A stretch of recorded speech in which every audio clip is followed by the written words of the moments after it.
నమస్తే, welcome to weekend business. ఈ వారం మార్కెట్లు లాభాలతోటే ముగిశాయి. మార్కెట్లో ఈ మధ్యకాలంలో ఎవ్రీ వీక్ చూస్తున్నాం, మనం స్టార్టింగ్లో ఫ్లక్చువేషన్స్ కనిపిస్తున్నాయి, ఎండింగ్ వచ్చేటోడికి ఎంతో కొంత లాభాలతో ముగుస్తుందని చూస్తున్నాం. మరి ఈ వారం మార్కెట్లపై చూపించిన అంశాలు ఏంటి? వచ్చే వారం మార్కెట్లపై ఎలాంటి అంశాలు ఎఫెక్ట్ చూపించబోతున్నాయి? ఇవే అంశాలపై వీకెండ్ బిజినెస్ కంటిన్యూ చేద్దాం. మనతో జాయిన్ అవుతున్నారు ప్రముఖ బిజినెస్ అనలిస్ట్ ప్రభు గారు. నమస్తే ప్రభు గారు. నమస్తే అండి సార్. చూస్తున్నా ఏంటి గత కొన్ని వారాలుగా స్టార్టింగ్లో కొంచెం ఆ నెగిటివ్ అనేది కనిపిస్తూ ఉంటుంది, ఫ్రైడే వచ్చేటప్పుడు మాత్రం కొంచెం ఎండింగ్ మాత్రం బూస్టప్ ఇస్తోంది. అంటే 3 రోజులు 4 రోజులు పెరుగుతోంది. ఆ నెక్స్ట్ డే బిగ్ క్యాండిల్ పడుతుంది, మళ్ళీ ఒక 3 days పడుతుంది, మళ్ళీ నెక్స్ట్ డే 2 days లో పెరుగుతుంది. అట్లానే ఈ వారం కూడా అంతే. ఫస్ట్ 3 days డౌన్, ఇంట్రెస్ట్ రేట్లు మనకి ఫెడ్ ఇంట్రెస్ట్ రేట్లు కట్ చేయగానే గురువారం నుంచి మళ్ళీ గురువారం శుక్రవారం మళ్ళీ పెరిగింది. సో అదే అవుతుంది, ఎందుకంటే ఏదైతే లాస్ అయిందో ఆ లాస్ మొత్తం కవర్ చేస్తున్నారు. అంటే ఆప్షన్స్ దానికి అనుగుణంగానే ప్లే అవుతుంది మార్కెట్. నిఫ్టీ మూవ్మెంట్స్ ఉన్నాయి, but broader market small and mid cap they are not moving up. అవి పెరగట్లా, అది మెయిన్. అవి పెరగాలి కదా, అది మెయిన్. దానికోసమే అందరూ కూడా అదే చూస్తారు, అది మెయిన్. అంటే ఈ వారం హైలైట్స్ అంటే ఏం చెప్పుకోవచ్చు ప్రభు గారు? ఫెడ్ మీట్ అంటే నాన్ ఈవెంటే, పెద్ద ఈవెంట్స్ ఏం లేదు. అది ఫెడ్ కూడా 25 basis కట్ చేస్తారని ఎక్స్పెక్టేషన్. సో అది మార్కెట్ లో డిస్కౌంట్ అయిపోయింది. కొంచెం మార్కెట్ లో. అందుకని ఫస్ట్ 3 days కొంచెం డౌన్ అయ్యి, సో ఫెడ్ మీటింగ్ బట్టి మధ్యలో ఏమొచ్చిందంటే ఇంట్రెస్ట్ రేట్లు తగ్గిస్తారు, ఏదో మళ్ళీ అన్ని యుక్రెయిన్ వార్ కొంచెం కంటిన్యూ అవుతుంది, ఇన్ఫ్లేషన్ కొంచెం ఇదిగా ఉంది. సో డెఫినెట్ గా మళ్ళీ కట్ చేయరు, ఇంకా నెక్స్ట్ వీక్ చేస్తారన్న ఉద్దేశంతో. బట్ అక్కడ ఏమైంది, ఇంట్రెస్ట్ రేట్లు కట్ చేయడంతో పాటు ఫెడ్ చైర్మన్ డావిష్ గా మాట్లాడారు. మాట్లాడితే నెక్స్ట్ క్వార్టర్స్ లో కూడా 2026 లో కూడా 2 quarters లో 25 basis points 2 times కట్ చేయొచ్చు అనేది హోప్ ఇచ్చారు మళ్ళీ. సో జనరల్ గా హోప్ ఇచ్చినప్పుడు జనరల్ మార్కెట్ తీసుకుంటారు కదా, అలానే తీసుకుంటుంది. అంతే మెయిన్. ఇప్పుడు కూడా ఈ next week coming December series లో కూడా ఇప్పుడు ఏం లేవు. యుఎస్ లో ఏంటి, వాళ్ళ హాలిడేస్ ఉంటాయి, 25th క్రిస్మస్. సో మనకి ఇప్పుడు నెక్స్ట్ టార్గెట్ ఏంటి అంటే Q3 రిజల్ట్స్ ఇంపార్టెంట్. అది ఎప్పుడు స్టార్ట్ అవుతాయి, పండగ అయిన తర్వాత 15th నుంచి స్టార్ట్ అవుతాయి, 15th 16th నుంచి స్టార్ట్ అవుతాయి. సో అప్పటి నుంచి మార్కెట్ లోకల్ ఇష్యూస్ తీసుకుంటుంది. సో ఆ రిజల్ట్స్ బట్టి Q3 బాగుండొచ్చు అనేది ఎక్స్పెక్టేషన్. Q2 కంటే అందరూ కూడా బాగానే ఎక్స్పెక్ట్ చేస్తారు. సో Q3 బాగానే ఉండొచ్చు అనేది ఎక్స్పెక్టేషన్. అప్పటి నుంచి మార్కెట్ ఇది అవ్వచ్చు. మీరు ఎప్పుడు కూడా కంటిన్యూస్ గా చెప్తూనే ఉంటారంటే స్టార్టింగ్ లో ట్రంప్ గారు వ్యాఖ్యలు మార్కెట్ ఎఫెక్ట్ చూపించినప్పుడు అలవాటు పడిపోయింది మార్కెట్ అని. సో ఈ వీక్ కూడా చాలా పెద్ద ఇష్యూసే చూస్తాం. ముఖ్యంగా ఈ ఉక్రెయిన్ వార్కి సంబంధించి ఏమైనా ముగుస్తుందని అందరూ కూడా శాంతి జరగాలని కోరుకుంటూ ఉన్నాం, బట్ అది కంటిన్యూ అవుతూనే ఉంది. దానికి సంబంధించి మళ్ళీ 3వ ప్రపంచ యుద్ధం వరకు వెళ్ళొచ్చు అన్న సంకేతాలు ఇచ్చే విధంగా మాట్లాడారు. దాన్ని ఎలా చూడాలి? అంత పెద్ద పొజిషన్ లో ఉన్నారు ఆయన, ఆ రకంగా మాట్లాడకూడదు.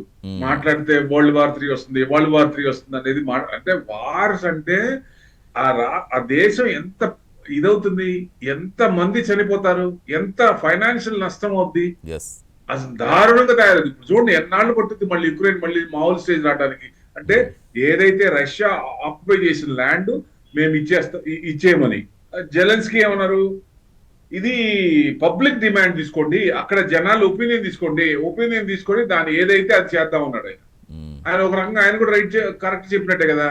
సో ఇట్లా వార్ అయిపోతుంది, ఇక్కడికి వచ్చి మన పుతిన్ ఇక్కడికి వచ్చి వార్ నేను ఆపేస్తాను మోడీ గారు చెప్పినప్పుడు, yes I'm doing that as early as possible, నేను ఆపేస్తాను అని చెప్పారు కదా. మళ్ళీ అక్కడికి వెళ్ళంగానే యూరోపియన్ ని రెచ్చగొడతాం, యుఎస్ ప్రెసిడెంట్ ట్రంప్ గారు యూరోపియన్ ని రెచ్చగొడతాం, ఓ పక్కన వాళ్ళకేమో డబ్బులు ఇవ్వరు, వాళ్ళు మిమ్మల్ని అటాక్ చేస్తారు, రష్యా నెక్స్ట్ అటాక్ మీదే అని చెప్పడం. సో ఇవన్నీ కూడా ఎందుకంటే గిల్లి గజ్జాలు. ఆయన ఎంతసేపు యుఎస్ ఇప్పుడు కాదండి, ఎప్పటి నుంచి అంతే గిల్లి గజ్జలే. గోపి గోడ మీద పిల్లే, ఎప్పుడు చూసినా వాళ్ళందరికి తగాదాలు పెట్టి వాళ్ళ ఆర్మ్స్ అయినా అమ్ముకోవడం, ఇదే కథ. వాళ్ళు ఫస్ట్ నుంచి కూడా వాళ్ళ నేచర్ అంతే. ఎప్పుడైనా సరే ఫస్ట్ నుంచి మన వరల్డ్ వార్ 1 నుంచి తీసుకున్నా అక్కడి నుంచి అంతే, ఎప్పుడు అంతే, ఎప్పుడు కూడా స్ట్రైట్ లేదు. కానీ రష్యా 100% మనకి శత్రువు, మనం వదులుకోకూడదు. సో డెఫినెట్ గా అది కంటిన్యూ చేస్తారు, అది బాగా కనపడుతుంది. సో ఆయన ఇక్కడికి వచ్చారంటేనే వెన్నుపూసలో వస్తుంది చాలా మందికి వరల్డ్ లో. ఇప్పుడు కూడా కంటిన్యూస్ గా ఒకళ్ళు కాదు, ఇద్దరు కాదు, కంటిన్యూస్ గా ప్రతి కంట్రీ కూడా అందరి చూపు ఇక్కడే ఉందండి. మొత్తం ఆయన వచ్చి వెళ్ళిన తర్వాత ఇండియాకి రావాలనే ఉద్దేశంతోనే ఉంది చాలా కంట్రీస్ కూడా. Canada president, prime minister Brazil da Silva గారు, French Macron, Japan prime minister, Australia prime minister, Germany chancellor, what not, world leaders మొత్తం దాదాపుగా ఈ యూరోపియన్ కంట్రీస్ కూడా ఎఫ్డి అగ్రిమెంట్ మనతో కూర్చుకుంటుంది ఇప్పుడు నెక్స్ట్ మంత్ లో, జనవరి గానీ ఎండింగ్ కానీ ఫిబ్రవరిలో కానీ. సో అందరికీ అర్థమవుతుంది, అవగతం అవుతుంది. ట్రంప్ కూడా అవగతమైంది. కాకపోతే బిడి చూపిస్తారే, ఈగోయిజం చూపిస్తారు కదా. సో నా మాట వినాలని. ఇప్పుడు ఆయిల్ వద్దంటారు, ఎందుకు తీసుకోకుండా ఉంటారండి? $35 తక్కువ ఇస్తే ఎందుకు తీసుకుంటారు? ఏ కంట్రీ అయినా తీసుకోకుండా ఉంటుంది. మనం మొత్తం క్రూడ్ మీద ఇది పడ్డాం. 80% ఆయన దిగొచ్చినట్టు. ఒక రకంగా జనవరిలో క్వాడ్ మీటింగ్ ఉంది ఢిల్లీలో, నేను వస్తున్నానని చెప్పి ఆయన అన్నారు. ఓ పక్క నేను వస్తున్నానని చెప్తున్నారు, మళ్ళీ వెనక నుంచి పుల్ల పెడుతుంటారు ఆయన. అప్పుడు ఆయన చెప్పింది, పుతిన్ చెప్పింది కూడా సేమ్ అదే ఇష్యూ కదా. అమెరికా కొంటోంది, మరి భారత్ వద్దంటోంది, ఈవేళ చూడాలంటూ చాలా గట్టిగానే చెప్పారు ఆయన కూడా. పుతిన్ వచ్చినట్టు చాలా గట్టిగానే యూరోపియన్ కంట్రీస్ నేచురల్ గ్యాస్ కొంటున్నారు, ఈ రష్యా యుఎస్ కొంటుంది, మనం కొంటే ఏంటి ప్రాబ్లం ఏంటి అసలు? కాదు, ఇప్పుడు పైకి కనిపించకపోయినా ఆ ఎఫెక్ట్ ఏమైనా ఉందా పైకి? ఎందుకంటే ఇప్పుడు ట్రేడ్ డీల్ జరిగింది, మోదీ గారేమో అంతా కూడా మంచి పాజిటివ్గా జరిగిందని ఈయన చెప్తున్నారు. బట్ అక్కడ నుంచి చూస్తుంటే అంత పాజిటివ్ తెలిసిందే, రోజుకు ఒక మాట అనేది వస్తూ ఉంటుంది కదా. మూమెంట్ ఎట్ ఎనీ కాస్ట్ అది ఫైనల్ అయిపోద్ది. మేబీ నేను అనుకోవటం క్రిస్టమస్ ఉంది కాబట్టి వాళ్ళకి మేజర్ పండగ కాబట్టి డెఫినెట్ గా క్రిస్టమస్ ముందే, వారిని కూడా క్రిస్టమస్ ముందే ఆపేయమంటాడు ఆయన. యుక్రెయిన్ రష్యా వారు ప్రెజర్ చేస్తున్నాడు. సో డెఫినెట్ గా ఆ క్రిస్టమస్ ముందే ట్రేడ్ డీల్ జరగచ్చు. ఎందుకంటే జనవరిలో వస్తాడు కాబట్టి ఆయన వచ్చే ముందే డౌన్ లెవెల్ వర్క్ అంతా కంప్లీట్ అయిపోవాలి. తర్వాత కదా ఆయన వచ్చి సైన్ చేయడం అనేది జనవరిలో అవుతుంది. సో అందుకని డిసెంబర్ లోనే అవ్వచ్చు అనేది ఎక్స్పెక్టేషన్. అంటే ప్రధానంగా అంటే ఇక్కడ ఓకే, మీరు అన్నట్టుగా ఆయన రోజుకు ఒక కామెంట్ చేస్తూ ఉంటారు. ఏది కరెక్టో ఏది అని కరెక్ట్ కూడా మనకు పూర్తిగా కూడా విశ్లేషించుకోలేం, అలా మారిపోయింది. సో ఈ నేపథ్యంలో అంటే ఇప్పుడు ఆయనకు బాగా ఇష్టమైంది ఏంటంటే టారిఫ్, ఆయన పదం ఎండ్కి వచ్చింది ఇది.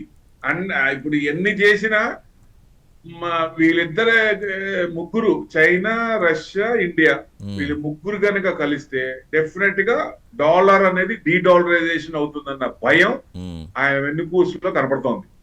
ఆయన మాట తీరుని బట్టి కనపడుతుంది. ఎందుకంటే ఇప్పుడు కన్వర్షన్ కోసం వాళ్ళు ఇది చేస్తున్నారు, ఏది వాళ్ళు ట్రేడ్ దాంట్లో కన్వర్షన్ చేయాలి కాబట్టి. సో $10 బిలియన్ అబోవ్ మిగులుతాయి వాళ్ళకి, అవన్నీ కుదరదు ఇంకా. సో డెఫినెట్ దాని అనుగుణంగా వాళ్ళు ఏంటంటే ఇక కుదరదు కాబట్టి అమ్మో మనకి ఇది వాళ్ళు ట్యాక్స్ కట్టరు. డాలర్ డిఫేమ్ అయితే ఏముంది, ఎవరి కరెన్సీ వాళ్ళు చేస్తారు. సో ఇప్పుడు రష్యాని అంత ఇబ్బంది పెట్టినప్పుడు అందరు కూడా ఆలోచించారు, ఆయన అంత స్ట్రాంగ్ ఉన్న లీడర్ కి అంత ఇబ్బంది పెడితే ఆయన చాలా తట్టుకొని బయటకు వచ్చిన ఆయన. సో డెఫినెట్ గా ఈ ఫ్యూచర్ లో మనకు కూడా క్వశ్చన్ ఉంటుంది, రేపు మనకు కూడా షిఫ్ట్ సిస్టమ్ లో ఇరుక్కుంటే మన పరిస్థితి ఏంటి అనేది ఉంటుంది కదా.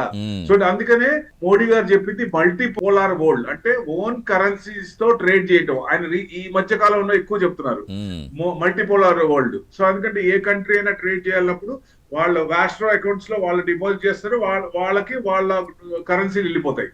So conversion there is no need to pay the tax to US. అప్పుడు ఆ పెయిన్ అనేది ఇప్పుడు ఆయనకు కనపడుతుంది. సో ఎప్పుడు సార్ అది ఎప్పుడో 1970s లో తీసుకున్న నిర్ణయం, అప్పుడు 1979 ఇంకా వెనక, అప్పుడు World War II అయినప్పుడు తర్వాత నుంచి తీసుకున్న నిర్ణయం. అది ఇంకా ఎన్నాళ్ళు కంటిన్యూ అవుద్ది? రష్యా, ఇరాన్, వెనిజులా వీళ్ళందరినీ సపోర్ట్ చేశారు కదా. 22 నుంచి సీన్ రివర్స్ అయింది. డాలర్ అనేది డీఫేమ్ అవుతుంది, డాలర్ డ్రీమ్స్ అనేది తగ్గుతుంది. యుఎస్ కి వెళ్ళి మనం సంపాదించుకుందాం, యుఎస్ కి వెళ్ళి అక్కడ ఇది చేద్దాం అనేది తగ్గుతుంది. ఎందుకంటే ఇప్పుడు వాళ్ళు కనుక ఇది $1 lakh ఇవన్నీ ఫీజులు పెడితే యుఎస్ కి వెళ్లాల్సిన పని ఏంటండి? వేరే కంట్రీస్ చాలా ఉన్నాయి కదా, యుఎస్ కి వెళ్లాల్సిన పని లేదు, మిగతా కంట్రీస్ డోర్ ఓపెన్ చేస్తాయి. లేదండి, గతంలో స్టూడెంట్స్ కూడా ఎవరు కూడా అసలు ఇంట్రెస్ట్ చూపించట్లేదు కదా. ఇప్పుడు ప్రజెంట్ మనకి సిచ్యువేషన్స్ మొత్తం లెక్కలు తెలిసిపోతున్నాయి, గణాంకాలు చెప్తున్నాయి కదా. అంటే అట్ ద సేమ్ టైం రెండు అయితే మాట్లాడుకోవాలి ప్రభు గారు. అంటే ఏంటి ఇప్పుడు బియ్యం మీద ఏదో టారిఫ్లు అంటున్నారంటే నాకు బాగా ఇష్టమైన పదమే టారిఫ్. ఎప్పుడు ఎక్కడ విధించేద్దామా? ఏదేమైనా ఇవన్నీ నిలబడవంటే అంటే అలా కాదు, ఒకవేళ బియ్యం మీద వేసినా మనకి ఎగుమతులు అనేది చాలా తక్కువ, ప్రపంచవ్యాప్తంగా చూసుకుంటే అమెరికాకి చాలా తక్కువ అని చెప్తున్నారు. బట్ అక్కడ అంటే వీళ్ళు H1B అంటే ప్రవాస భారతీయులు కావచ్చు, ప్రవాస ఏషియన్ వాసులు కావచ్చు, వాళ్ళు ఇబ్బంది పెట్టాలని ఉద్దేశమా ఏంటి అసలు? అది వాళ్ళకి పెరుగుతాయి రేట్లు, మనకి వచ్చే నష్టం లేదు, మనకి వచ్చే లాభం లేదు. ఇబ్బంది పెట్టాలి, ఇండియన్స్ ఎక్కువ ఉన్నారు, ఇబ్బంది పెట్టాలనే ఉద్దేశమే తప్ప. ఎందుకంటే యూపీఐ కూడా మన కంట్రీయే కాదు, కొన్ని కంట్రీస్ లో సింగపూర్, నేపాల్, శ్రీలంక, ఇక ఫ్యూచర్ లో బ్రిటన్, జర్మనీ, సౌదీ అరేబియా ఇవన్నీ స్టార్ట్ అవుతున్నాయి. అంటే ఎక్కడ కూడా యూపీఐ కన్వర్షన్ అయిపోతుంది. మన వాళ్ళకి కూడా ఏది డాలర్స్ తో పని లేదు. ఇప్పుడు యూఎస్ వెళ్ళాలంటే డాలర్స్ తో చేసుకోవచ్చు పని లేదు. రేపు యూఎస్ లో కూడా యూపీఐ వర్కౌట్ అయింది అనుకోండి, అసలు డాలర్ ఎక్కడ ఉంటుంది. సో డెఫినెట్ గా డాలర్ డిఫేమ్ అవుతుంది, ఆ భయం కనపడుతుంది. కాబట్టి సో డెఫినెట్ గా బ్రిక్స్ కనుక వచ్చింది అనుకోండి, బ్లాక్ చైన్ టెక్నాలజీ వచ్చేస్తుంది. బ్లాక్ చైన్ టెక్నాలజీ వస్తే హై టెక్నాలజీ, ఇంకా ఇక కరెన్సీ కన్వర్షన్ లో ట్రేడ్ కట్టాల్సిన పని ఉండదు. సో ఇవన్నీ కూడా డిజిటల్ సోవర్నిటీ వచ్చిన దగ్గర నుంచి 2022 నుంచి మార్పు వచ్చింది. ఇప్పుడు ఐఎంఎఫ్ చెప్పింది ఏంటంటే డాలర్ లో కన్వర్షన్ చేసే పర్సంటేజ్ అంతకు ముందు చేసిన లాస్ట్ ఇయర్ చేసిన దానికంటే ఇప్పుడు ఈ సంవత్సరం ఇప్పటిదాకా అయింది 8% తగ్గిందని చెప్తోంది. అదే మీకు 2030 కల్లా 50% trade will be trade on their own currencies. అంటే డాలర్ ఎక్కడ ఉంటుంది పరిస్థితి, అది మరి ఆ భయం ఉంటది కదా వాళ్ళకి. సో డెఫినెట్ గా దాని అనుగుణంగా స్టెప్స్ చేస్తున్నారు. అవేం నిలబడవు, ఇవన్నీ స్టాట్యూట్స్ కాదు, ఇట్స్ ఓన్లీ ప్రెసిడెంట్ చేసే ఆర్డర్స్. అవన్నీ కూడా స్టాట్యూట్ కాదు కాబట్టి కోర్టులో కూడా నిలబడవు, 80% నిలబడవు. కాకపోతే ఇన్స్టెంట్ గా మనకు కొంచెం ఇబ్బంది వస్తుంది.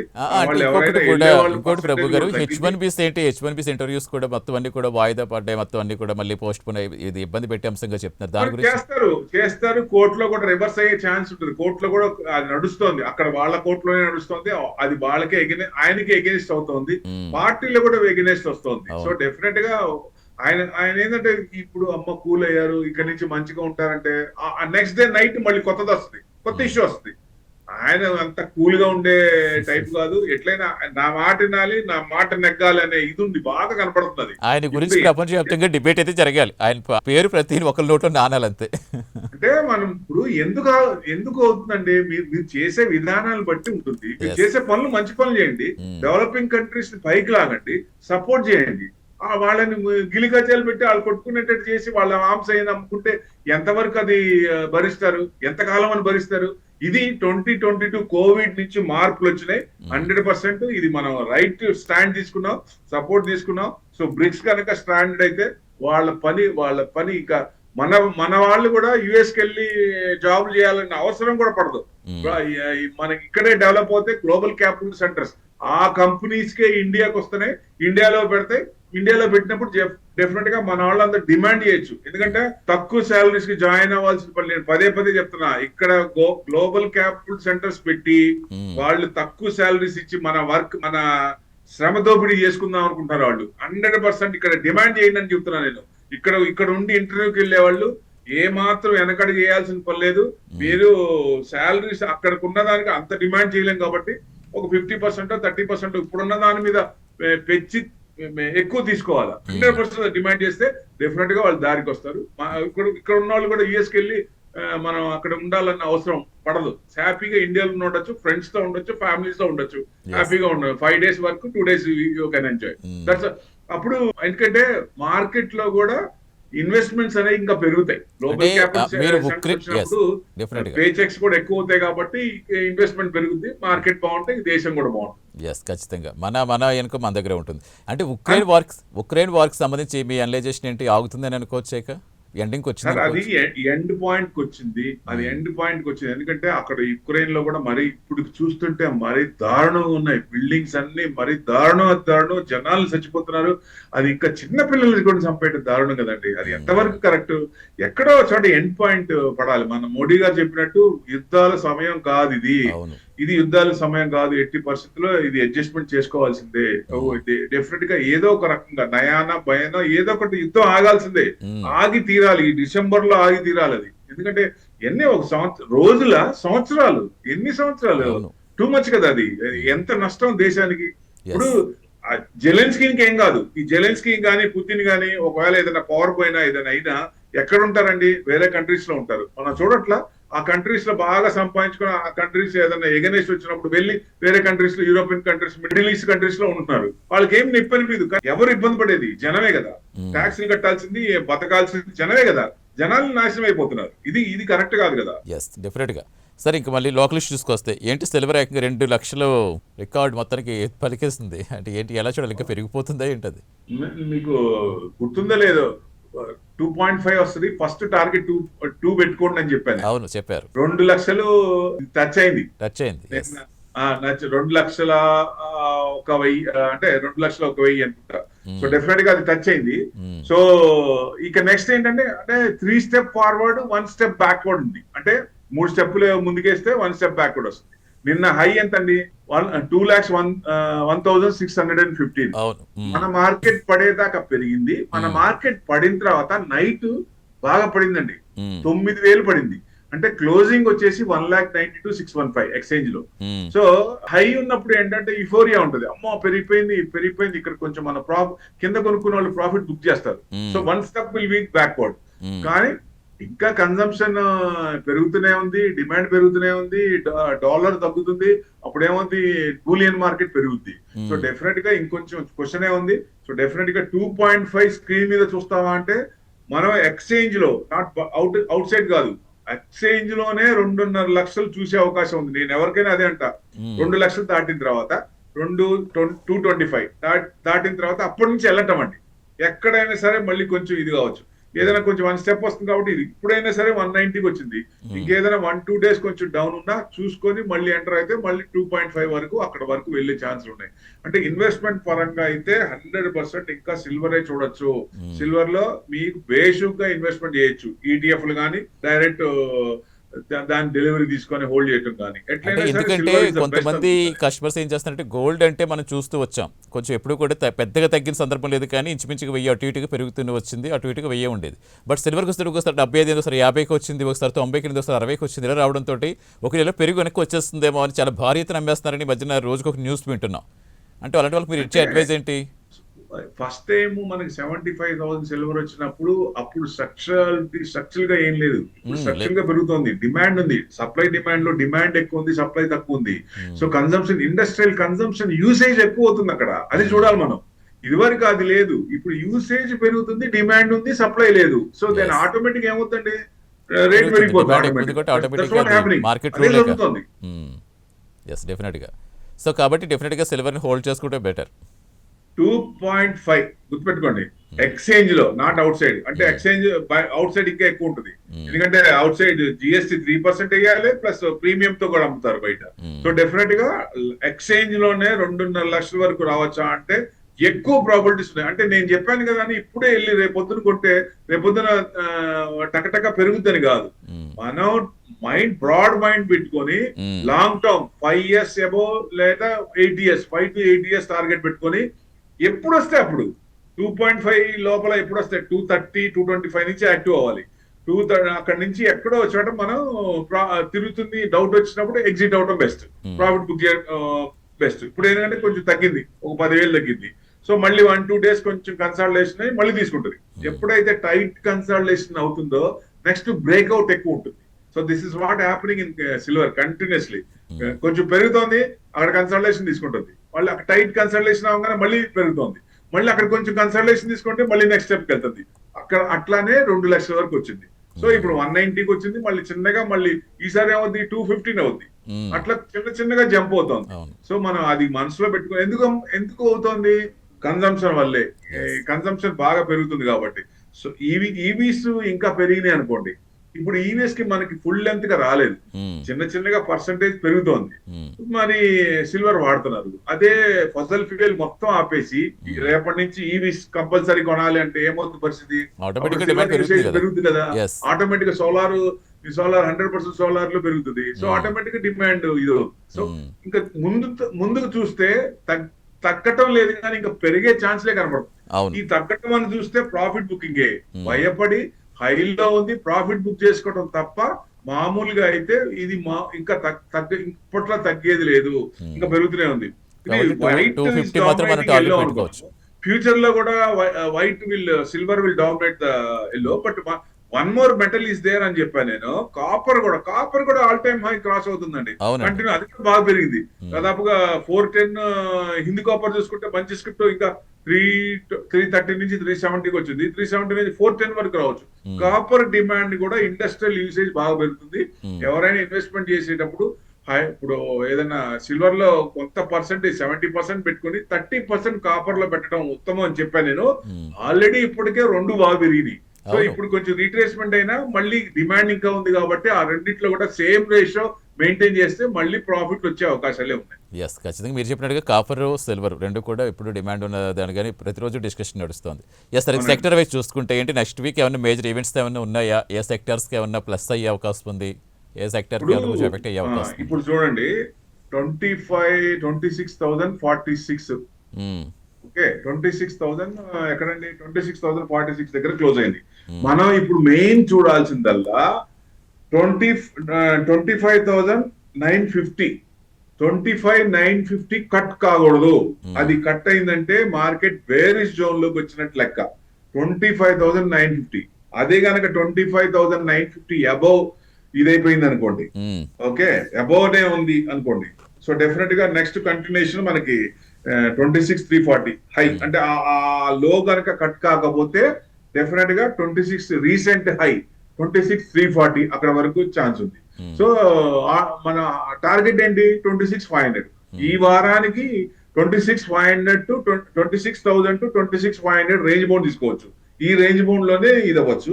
అప్పర్ సైడ్ అంటే ఇంకా మనకి అప్పర్ సైడ్ ఉంటుందా డౌన్ సైడ్ ఉంటుందా అంటే ఇంకా కొంచెం ప్రాఫిట్ బుకింగ్ లోనే ఉంది. ఎందుకంటే బాగా పెరిగింది కాబట్టి, ర్యాలీ అయింది కాబట్టి కొంచెం ప్రాఫిట్ బుకింగ్ లోనే. పీసీఆర్ హైలో ఉంది, పుట్ కాల్ రేషియో ఎక్కువ ఉంది కాబట్టి కొంచెం డౌన్ సైడ్ వాలటాలిటీనే కావచ్చు. అంటే 26,000 నుంచి 26,000 కట్ కాకూడదు, 26,000 నుంచి 26,500 ఎక్కడో చాట తీసుకోవచ్చు. అంటే మేజర్ గా బులిష్ జోన్ నుంచి బేరిష్ జోన్ అంటే 25,950 కట్ కాకూడదు, అది మెయిన్. బ్యాంక్ నిఫ్టీకి వచ్చేసరికి మీకు 59,389 దగ్గర క్లోజ్ అయింది. అది కనుక 59,300 కనుక ఇది కట్ కాకపోతే రీసెంట్ హై 60,100 60,100 దాకా వెళ్లే ఛాన్స్ ఉంటుంది. ఈ లో లెవెల్స్ కనుక కట్ కాకుండా ఉంటే మటుకు ట్రెండింగ్ అప్ ఉంటుంది. ఈ లో లెవెల్స్ మనం అనుకున్న లెవెల్స్ కట్ అయిందంటే కొంచెం ట్రెండింగ్ డౌన్ ఉంటుంది. సో ప్రస్తుతానికైతే కొంచెం డౌన్ సైడే ఉంది, అప్ సైడ్ కొంచెం ఏం పాజిటివ్ ఏం లేదు. యుక్రెయిన్ వార్ ఆగుతుంది అనుకునేది వరల్డ్ వార్ 3 వస్తుందని ఆ భయం పెట్టాడు, మళ్ళీ ఆయన కొత్త భయం పెట్టండి ఆయన. సో మార్కెట్ ఆ భయం లేదు కానీ కొంచెం ఫియర్ ఫ్యాక్టర్ ఉంటుంది కాబట్టి ఎక్కువ మంది ముందుకు రారు, కొనడానికి రారు. సో మళ్ళీ ఏమవుతుందో ఎక్కడ ఏమవుతుందో తెలియదు కాబట్టి. సో మనకి ఫెడ్ పాలసీ వచ్చింది, రేట్ కట్ చేసింది, ఆర్బీఐ వచ్చింది, రేట్ కట్ చేసింది. ఇక ట్రేడ్ డీల్ దాదాపుగా అయిపోయింది అనుకున్నాం, అది బయటికి రావాలి, అవుట్పుట్ బయటికి రావాలి. డిసెంబర్ లోపల వస్తే బ్రహ్మాండం మార్కెట్ కి మంచి బూస్ట్ అయ్యే అవకాశం ఉంది. సో డెఫినెట్ గా ఈ డౌన్ లెవెల్స్ అని కట్ కాకుండా ఉంటే ట్రేడ్ డీల్ కనుక జరిగిందని వస్తే మనం మళ్ళీ ఫ్రెష్ ఆల్ టైమ్ హై చూస్తాం. కాబట్టి కొంచెం పాజిటివ్ మనం ఈ రెండింగ్ అయితే చూడొచ్చు, కొంచెం పర్వాలేదు. అదైతే కనిపిస్తుంది కదండి, ఏదైనా ఫ్లక్చువేషన్స్ అయితే బాగానే కనిపిస్తున్నాయి. వీక్ లో విపరీతంగా పడే ఛాన్స్ లేవు. మీకు ఏదన్నా ఉంటే ఏదైనా స్లైట్ ప్రాఫిట్ బుకింగ్ ఉంటుంది. అంటే by on dips, market mood is by on dips. ఒక డిప్ ఏదైనా వచ్చిందంటే ఇట్స్ అదొక ఛాన్స్ టు బై. సో ఆ ఛాన్స్ ని ఉపయోగించుకోమంటా నేను. అంటే స్టేబుల్ కి వెళ్ళే అవకాశాలు ఎక్కువ ఉన్నాయి. అవునండి, స్టేబుల్. ఇప్పుడు ఎందుకంటే రేపు ఇయర్ స్టార్ట్ అవుద్ది, ఎఫ్ఐఎస్ జనవరిలో ఫిక్స్ అవుతారు ఎటు వెళ్ళాలనేది. ఎటు వెళ్తారు, ఏ కంట్రీకి వెళ్తారు? 100% ఇక్కడే ఉండాలి, ఇక్కడికే రావాలి, ఈక్విటీకే రావాలి, చచ్చినట్టు రావాల్సింది. కాకపోతే వాళ్ళకి కావాల్సింది మనం ఇవ్వాలి, మన గవర్నమెంట్ ఇవ్వాలి. ఏం కావాలి వాళ్ళకి? ట్యాక్స్ రిబేట్ కావాలా, ఏం కావాలి? అది కనుక కూల్ చేస్తే డెఫినెట్ గా వాళ్ళు ఐపీఓస్ నుంచి అక్కడ ఉన్న అమౌంట్ మొత్తం ఈక్విటీకి టర్న్ చేస్తారు. వాళ్ళు టర్న్ చేస్తారంటే డైలీ 5,000, 10,000, 15,000, 20,000 క్రోర్స్ అట్లా కొంటారు. సో డెఫినెట్ గా వరుస పెట్టి 1.5 year 2 years నుంచి అమ్ముతున్నారు కాబట్టి ఆ అమౌంట్ రావాలంటే సంథింగ్ హ్యాపెన్స్. గవర్నమెంట్ నుంచి లాస్ట్ టైం 30% ట్యాక్స్ రిబేట్ ఉంటే 20% ట్యాక్స్ అంటే 30% కార్పొరేట్ ట్యాక్స్ ఉంటే 24% చేశారు, 6% తగ్గించారు. అప్పుడు మార్కెట్ బాగా పెరిగింది. సో ఇప్పుడు కూడా ఆ కార్పొరేట్ ట్యాక్స్ ఏమైనా తగ్గిస్తారా, వాళ్ళకి ఏమైనా ఊతం ఇస్తారా, వాళ్ళకి ఏమైనా సపోర్ట్ చేస్తారా? గవర్నమెంట్ ఏదైనా వాళ్ళకి కావాల్సింది పిలిచి బుజ్జగించి అరే బాబు ఇది తీసుకోండి ఏదైనా హ్యాపీగా ఉంటే వాళ్ళు కూల్ అయ్యారనుకోండి, డెఫినెట్ గా యూటర్న్ తీసుకునే అవకాశం ఉంటుంది. వాళ్ళు కూడా బయటికి వెళ్లకుండా ఐపీఎస్ లోనే ఉన్నారు. సో డెఫినెట్ గా అది కూడా మంచి తరుణమే. బయటికి వెళ్ళిపోతే మనం చెప్పలేము మళ్ళీ వస్తారా లేదా అని. ప్రెసెంట్ ఇండియాలోనే ఇన్వెస్ట్మెంట్ ఉంది కాబట్టి అది యూటర్న్ ఎప్పుడు తీసుకుంటుంది అనేది. జనవరిలో డిసిజన్ తీసుకుంటే ఫిబ్రవరి మనకి బడ్జెట్ ఉంది. బడ్జెట్ తర్వాత 1 month గ్యాప్ ఉంటుంది. ఆ గ్యాప్ తర్వాత మళ్ళీ ఏప్రిల్ నుంచి మార్కెట్ కొంచెం మూవ్మెంట్ రావచ్చు అనేది ఎక్స్పెక్ట్ చేస్తున్నాం. లోకల్ గా అయితే ఇదే మేజర్ గా మీరు చెప్పింది అయితే ఉక్రెయిన్ వార్ ఏమన్నా ఎండింగ్ అయితే మాత్రం అది పాజిటివ్ మూడ్ లో పోతుంది. నేను చెప్పినట్టుగా భయం పెట్టాడు కాబట్టి డిస్కౌంట్ అయిపోయిందండి. War at any cost it has to be stop. ఆయన కూడా చెప్పాడు, ఇక్కడికి వచ్చిన పుతిన్ గారు కూడా చెప్పారు, నేను ఎట్టి పరిస్థితుల్లో వారు ఆపేస్తున్నా, తొందరలోనే ఆపేస్తానని మోడీకి భరోసా ఇచ్చిన. అవును, ఎందుకంటే మోదీ ఎప్పుడు కోరుకునేది అదే కాబట్టి. సో ఇప్పుడు నెక్స్ట్ మనకేంటి లోకల్ ఇష్యూస్ అంటే Q3 రిజల్ట్స్ చూడాలి. Yes. Q3 బాగుండి ఇంట్రెస్ట్ రేట్లు నెక్స్ట్ క్వార్టర్ కూడా తగ్గిస్తూ ట్రేడ్ డీల్ జరిగి వారు కనుక అయిపోతే మార్కెట్ ఈ డిసెంబర్ లోనే 27,000 చూసే అవకాశం ఉందా అంటే, ఒక్కసారి ఏదైనా న్యూస్ ట్రేడ్ డీల్ జరిగింది వస్తే 27,000 హై టచ్ అవ్వాలని అనుకుంటున్నాను నేను. ఏది హై టచ్ ఈ సంవత్సరమే రావచ్చు, ఎందుకంటే నెక్స్ట్ ఇయర్ మనకి 30,000 మోతిలాల్ ఇచ్చింది, జేపీ మార్గాన్ 29,000 ఇచ్చింది. అదే తీసుకుంటే ఆ పర్సంటేజ్ తీసుకుంటే లాస్ట్ 2 ఇయర్ తీసుకుంటే 30,000 దాటి తీరాలి నెక్స్ట్ ఇయర్ డిసెంబర్ లోపల. దట్టు మిడ్ క్యాప్ పెరగాలి, లార్జ్ క్యాప్ కొంచెం అప్ లో ఉంచి mid and small cap should be move like anything. They have to Zoom like anything, బాగా పెరగాలి. అప్పుడు every one will be happy, అందరికి డబ్బులు వస్తాయి. ఎందుకంటే ఎక్కువ మంది స్మాల్ అండ్ మిడ్ క్యాప్ లోనే పెడతారు, లార్జ్ క్యాప్ అందరూ కొనరు. సో డెఫినెట్ గా 2026 లోనే మిడ్ క్యాప్ బాగా రావాలని ఆశిద్దాం సార్. ఖచ్చితంగా అండి. అలాగే ఇప్పుడు FMCG స్టాక్స్ మొన్న రీసెంట్ గా కొంచెం ఇష్యూస్ ఎక్కువైనాయి కదా, ఇప్పుడు ఏమన్నా అది బెటర్ గా ఒక వేలోకి వెళ్ళిపోయింది అనుకోవచ్చు, ఇంకా ఏమైనా జరుగుతున్నాయా? బీట్ అండ్ డౌన్ ఇండెక్స్ అంటే FMCG, ఐటీ, ఆ రెండు బీట్ అండ్ ఐటీ కొంచెం మూవ్మెంట్ వస్తుంది. IT is trying to come up, పైకి రావడానికి ప్రయత్నిస్తోంది. బట్ FMCG ఇంకా వీక్ గానే ఉంది. నెక్స్ట్ క్వార్టర్ రిజల్ట్స్ కూడా చూడాలి. నెక్స్ట్ క్వార్టర్ కూడా రిజల్ట్స్ చూస్తే కానీ తెలియదు, ఎందుకంటే కన్సంప్షన్ పెరుగుతుందా లేదా. GST తగ్గించినా కొంచెం కన్సంప్షన్ పెరిగింది. సో ఇంకా ట్యాక్స్ అనేది ఇండియాలో ఎక్కువ, ఆ ట్యాక్స్ పర్సంటేజ్ ఇంకా మనకి బడ్జెట్ లో ఏదైనా ఇంకా బూస్ట్ ఇస్తే, ఇన్కమ్ ట్యాక్స్ కొంతమందికి ఒక రేంజ్ వాళ్ళకి ఇచ్చారు. సో అది కాకుండా ఇంకేమైనా బూస్ట్ ఇస్తారా, దాంట్లో కనుక ఈ short term capital gains, long term capital gains అంత ముందు లేవు, మళ్ళీ రీఇంట్రడ్యూస్ చేశారు. వాటిలో ఏమైనా తగ్గిస్తారా, మళ్ళీ తీసేస్తారా? అలాంటి తీసేస్తే మార్కెట్ బాగా బూస్ట్ అయ్యే అవకాశాలు ఉన్నాయి. అంటే కదా సార్, కొనుగోలు శక్తి పెరిగిందని చెప్పుకుంటున్నప్పుడు ఎందుకు ఇంకా ఇష్యూస్ ఇంకా కంటిన్యూ చేసుకుని రేజ్ అవుతున్నాయి? కొన్ని కంట్రీస్ కి ట్యాక్స్ లేదండి, ఐటీ లేదు. మనకేమో పక్కన GST తీసుకుంటారు, పక్కన సెస్ తీసుకుంటారు, ఎక్కడికి వెళ్ళినా ట్యాక్స్ అంటారు, మళ్ళీ ఇన్కమ్ ట్యాక్స్ కట్టాలి. ఇది అన్ని ట్యాక్స్ మీద ట్యాక్స్ అంటే 30% స్లాబ్ లో ఉన్నాళ్ళు అన్ని ట్యాక్స్లు వేసుకుంటే 42% అవుతుంది. అంటే మీరు ₹1,00,00,000 సంపాదిస్తే 42 లక్షలు కట్టాలి. ఎంత పెయిన్ ఉంటుంది, ఏ కంట్రీలో ఉంది సార్? అందుకని HNI క్లయింట్స్ అందరూ వెళ్ళిపోతున్నారు, ఇండియా వదిలిపెట్టి వెళ్ళిపోతున్నారు. గవర్నమెంట్ దాన్ని ఎందుకు పట్టించుకోవట్లేదు? పట్టించుకోవాలి కదా, ఇన్వెస్ట్మెంట్ అట్లా వెళ్ళిపోతే కష్టం కదా. HNI క్లయింట్స్ ని అక్వైర్ చేస్తూ వాళ్ళని వెనక్కి తీసుకుంటూ FIIs ని బుజ్జగిస్తే డెఫినెట్ గా మార్కెట్ అసలు ఎక్కడో ఉంటుంది. సో ఆ మార్కెట్ ని కొంచెం మనం ఇన్ఫ్లోని కనుక ఇది చేస్తే వరదల్లాగా వస్తాయి ఇది. సో ట్యాక్స్లు అనేది ఇండియాలో ట్యాక్స్లు ఎక్కువ అనే భావన ప్రతి ఒక్కళ్ళలో ఉంది. కొన్ని కంట్రీస్ లో ట్యాక్స్ లేని వాళ్ళు, కుదిరిన వాళ్ళు అక్కడికి వెళ్ళి 3 months 182 days అట్లా ఉండి అక్కడ ఉన్న వాళ్ళు అక్కడ ఉంటున్నారు, ఉండి ఇన్వెస్ట్మెంట్ అంతా అటు పట్టుకెళ్తున్నారు. అప్పుడు ఎవరికి నష్టం? మనకే నష్టం, మన ఇదంతా బయటికి పోతుంది. సో ట్యాక్స్లు కొంచెం దయించి గవర్నమెంట్ కనుక ఆ ట్యాక్స్లు కనుక కొంచెం తగ్గించుకుంటే, ఒక రకంగా నేను ట్రంప్ కి హ్యాట్స్ ఆఫ్ చెప్తాను. ఎందుకంటే ట్రంప్ అడగటం మూలానే కదా 4 స్లాబ్ నుంచి 2 స్లాబ్ చేశారు GST. నేను ఇంకా కొంచెం గొడవ చేయమంట, ట్రంప్ ని ఇంకా కొంచెం ప్రెజర్ చేయమంట. అప్పుడు ఏమవుతుంది, ఇంకా ట్యాక్స్లు తగ్గుతాయి, ఇక్కడ 100% తగ్గుతాయి. సో ఆయన బైకుల మీద ట్యాక్స్ అన్నారు, ఆ ట్యాక్స్ తగ్గించారు కదా. అట్లనే ఏదో ఒక వాయిస్ కనుక వినపడుతుంటే డెఫినెట్ గా ఇండియాలో ట్యాక్స్ తగ్గుతున్నప్పుడు ఏమవుతుంది, ఇప్పుడు కొన్ని కంట్రీస్ అసలు ట్యాక్స్ లేవు, మరి వాళ్ళు ఎట్లా బతుకుతున్నారు?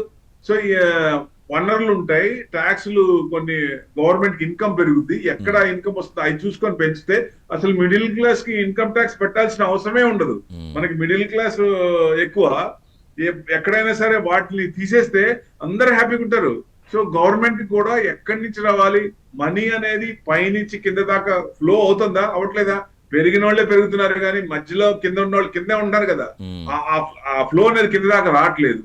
సో డెఫినెట్ గా అది కనుక ఇది చేసుకొని చేస్తే డెఫినెట్ గా గవర్నమెంట్ కి ట్యాక్స్ ఎక్కడ ఎక్కువ వస్తుందో చూసుకుని ఆ పర్సంటేజ్ వర్గాన్ని ట్యాక్స్ కనుక కొంచెం ఇది చేసుకుంటే మామూలు వాళ్ళని పెట్టాల్సిన పని ఉండదు, మిడ్ అండ్ స్మాల్ క్యాప్ ని విపరీతంగా పెట్టాల్సిన పని ఉండదు. అప్పుడు ఏమవుతుంది, ఎక్కువ మినరల్స్ వాటిల్లో ఉన్న డబ్బుల ద్వారా గవర్నమెంట్ కి ట్యాక్స్ విపరీతంగా వస్తుంది. సో అట్లా చేసుకుంటే బెస్ట్ అని. కొన్ని కంట్రీస్ ఎలా చేస్తున్నారు, వాళ్ళు ట్యాక్స్ లేకుండా చేస్తున్నారు కదా, ఆ కంట్రీస్ ని ఫాలో అవుతే మనం కూడా గవర్నమెంట్ బాగుంటది, మనకి బాగుంటది, కన్సిస్టెంట్ గా ఒకటే గవర్నమెంట్ రన్నింగ్ ఉంటుంది. అప్పుడు ఏమవుతుంది, ఫార్ములా వాళ్ళు వేసిన స్టాట్యూట్ అన్ని కంటిన్యూ అవుతాయి. మళ్ళీ కొత్త గవర్నమెంట్ వచ్చి మళ్ళీ రావాలంటే మళ్ళీ జనాలే కదా ఇబ్బంది పడేది, ట్యాక్స్లు ఎక్కువ కట్టాలి. సో ఇవన్నీ ఉంటాయి కాబట్టి ఇప్పుడున్న గవర్నమెంట్ కి మనకి ఏ డోకా లేదు. 10 ఏళ్ళు బ్రహ్మాండంగా ఉంది. నెక్స్ట్ కూడా కంటిన్యూషన్ ఇంకా ఈ 5 టర్మ్స్ 5 years కూడా బాగుండే అవకాశాలు ఎక్కువ ఉన్నాయి. సో నెక్స్ట్ కూడా కంటిన్యూ కావాలంటే కొంచెం దయించి గవర్నమెంట్ కూడా మన రిక్వెస్ట్ ని తీసుకొని ట్యాక్స్లు కనుక తగ్గిస్తే రేపు బడ్జెట్ లో ఎవ్రీవన్ ఏంటంటే long term capital short term capital తగ్గించండి, లేకపోతే తీసేయండి. అప్పుడు హ్యాపీగా ఉంటది. ఫ్లో కూడా మార్కెట్ కి ఫ్లో కూడా పెరుగుద్ది. సో మార్కెట్ ఫ్లో ఉందంటే మిడిల్ అండ్ స్మాల్ క్యాప్ పెరుగుతుంది. అప్పుడు అందరూ హ్యాపీగా ఉంటారు. మీకు ట్యాక్స్ ఎక్కువ వస్తాయి, మిగతా మీద ట్యాక్స్ ఎక్కువ వస్తాయి కదా గవర్నమెంట్ కి ఎక్సైజ్ ద్వారా. సో అది చాలు మనకి. ఇక్కడ అందరికీ ఆదాయం పెరిగే మార్గం అయితే ఏమో మేబీ ఈ సంస్కరణలు చేస్తూ ఉంటారు కాబట్టి చేస్తారం. బడ్జెట్ లో చూద్దాం, హోప్ బెస్ట్ కదా మనం కూడా. 100% అండి ఈ సంవత్సరం రావాలి 2026 లో. Everyone should be happy, I think so. Let us hope.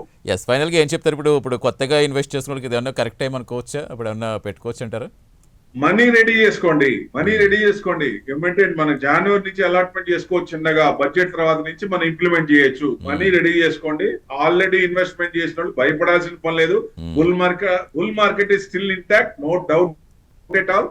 మనం ఈ కంటిన్యూషన్ అవుతుంది. కాకపోతే మధ్యలో రీట్రేస్మెంట్ అనేది డౌన్ అవటం సర్వసాధారణం. ఇట్లాంటివి మనం ఎన్కాష్ చేసుకోవాలంటే మనం మళ్ళీ యావరేజెస్ చేసుకుంటే బెస్ట్. అది కూడా యావరేజ్ చేయాలంటే 15 to 20% డిఫరెన్స్ ఎక్కువ ఉన్నప్పుడు వాటిని యావరేజ్ చేస్తే మార్కెట్ యూటర్న్ తిరిగినప్పుడు తొందరగా ప్రాఫిట్ వచ్చే అవకాశాలు ఉంటాయి. రైట్ సార్, రైట్ రవి గారు. థ్యాంక్స్ అండి, thanks for coming, thanks for joining. నమస్తే అండి. ఇది ఇవాల్టి వీకెండ్ బిజినెస్. మరో కార్యక్రమం మళ్ళీ కలుద్దాం. నమస్తే.